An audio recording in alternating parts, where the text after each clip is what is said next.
kung ayun ang kailangan talaga, tulungan natin pa sila. Hilig pa kayo na trabaho sa amin. Opo sir, opo sir. Kayong dalawa, willing pa kayo? Opo sir. Opo sir. So sige, sigurado ha. Pero ngayon, wala na tayong gagayahin. May sarili-sarili na tayong originality. Tsaka, mukhang may talent naman kayo di ba? Nakakabenta kayo. Eto, di ba, dumami yung viewers mo sa TikTok, tsaka sa social media mo. What if, pagsamasamahin natin. DPD nga, pwede mong gayahin eh. Ano mo pa eh. Basta yun, huwag ka magkagaya, ganun. Yan lang.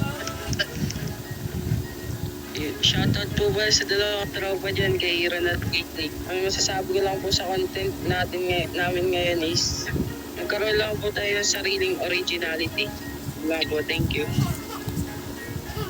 Yun, shoutout po sa sarili ko tsaka po sa inyong lahat.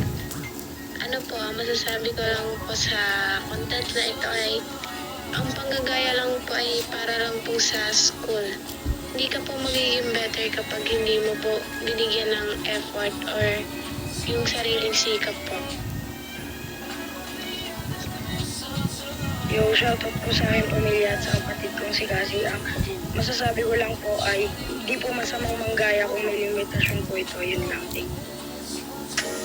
Thank you.